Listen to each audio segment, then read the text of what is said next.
भाई उसके पापा की कोयल ग्रुप ऑफ कंपनीज नाम से फर्म तो है, वो भी बहुत बड़ी है, लेकिन लायन ग्रुप के आगे वो कुछ भी नहीं है यार।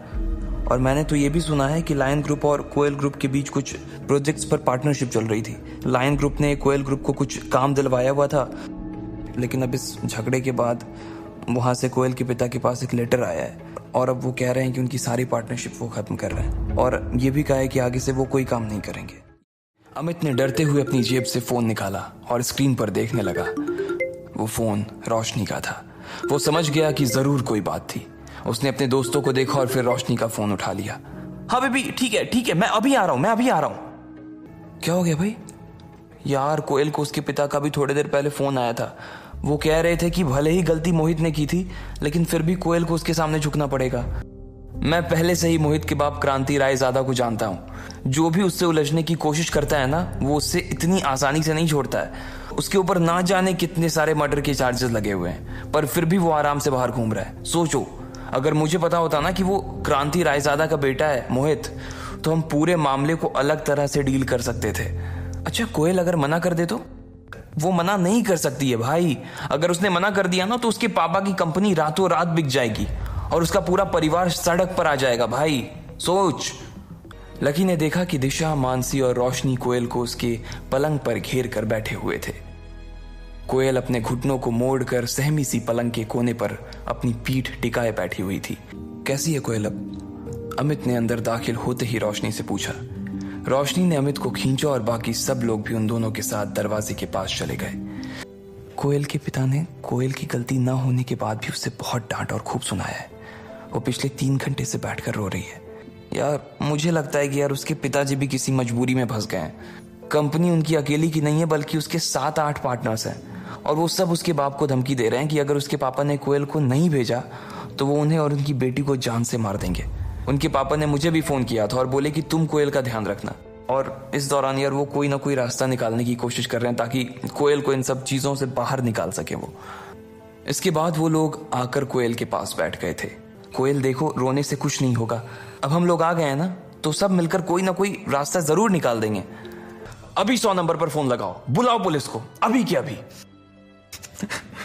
उसकी जरूरत नहीं है, उससे कुछ नहीं होने वाला है। नहीं।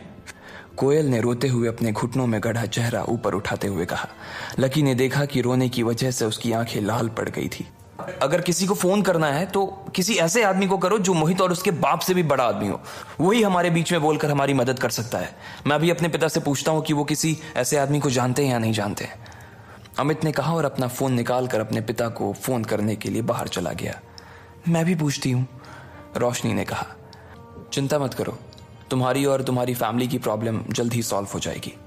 लकी के मुंह से ये बात सुनकर कोयल थोड़ा चौंक गई थी और वो उसी की ओर देखने लगी। जब वो रो रही थी तो उसे पता ही नहीं चला कि लकी भी उसे चुप करवाने के लिए आया हुआ था। तुम भी आए हो?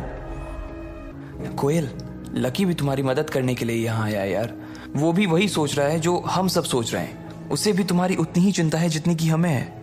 रोशनी ने लकी की ओर से जवाब देते हुए कहा। अच्छा, इसे भी चिंता है? अगर कल तुम वहां नहीं आते ना, तो मुझे वहां से उठकर नहीं जाना पड़ता। ना ही मैं वहां से उठकर जाती और ना ही मैं जल्दबाजी में मोहित से टकराती। अगर मैं मोहित से टकराती ही नहीं तो फिर तुम बीच में आकर हीरो नहीं बनते। तो बताओ, क्या यह सब होता? बोलो। निकलो अभी के अभी, मेरे कमरे से बाहर निकलो अभी। इसलिए वो चुपचाप दरवाजे की ओर बढ़ने लगा। अरे रुको लकी, तुम्हें जाने की जरूरत नहीं है। वो तो कोयल को बस थोड़ा सा गुस्सा आ रहा है, वरना वो कोई बात नहीं है यार। अमित ने लकी को एक कोने में ले जाकर समझाते हुए कहा। नहीं, ऐसी कोई बात नहीं है। मैं समझ सकता हूँ यार कि कोयल अभी थोड़ी परेशान है। मैं उसे और परेशान नहीं करना चाहता। तुम उससे जाकर कह दो कि चिंता करने की कोई बात नहीं है, अभी थोड़ी ही देर के अंदर सब कुछ ठीक हो जाएगा। लकी ने कहा और अमित के कंधे पर अपना हाथ रखकर वो दरवाजे के बाहर निकल गया। मैं अभी अपने हाई स्कूल के दोस्त प्रशांत को फोन करके देखती हूँ। उसके पापा भी बड़े आदमी हैं, क्या पता वो हमारी कुछ मदद कर सकें।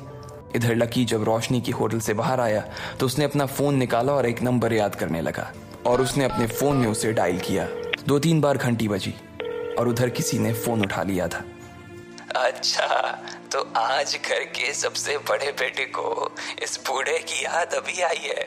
वहाँ मेरा बच्चा 8 सालों से बाहर तड़प रहा है और यहाँ ये बूढ़ा उसके लिए परेशान होने के अलावा और कुछ नहीं कर पा रहा है। काशीनाथ जी, आप कुछ ज्यादा ही गंभीर होकर बात नहीं कर रहे हो? आपको आइडिया नहीं है कि आपकी आवाज इतने सालों बाद भी सुनकर ना मुझे कितनी खुशी हो रही है। वैसे मैं आपसे कुछ काम की बात करना चाहता हूँ, इसलिए आपको फोन किया है। हाँ बताओ, ये बूढ़ा तुम्हारी क्या मदद कर सकता है? अब क्योंकि मैंने वो परीक्षा पास कर ली है तो इसका मतलब मैं परिवार के सारे अधिकारों का इस्तेमाल कर सकता हूँ ना? हाँ भाई, आप परीक्षा तो परसों ही पार कर गए थे और परिवार ने आपके ऊपर से सारी बंदिशें भी उसी दिन हटा दी थी। ठीक है, तो मैं क्रांति रायजादा, जो कि लायन ग्रुप ऑफ कंपनीज के मालिक हैं, उनसे साफ शब्दों में कुछ कहलवाना चाहता हूँ। Lion group? ये लायन ग्रुप किसका है? दिल्ली का ही एक छोटा सा ग्रुप है, लकी ने कहा।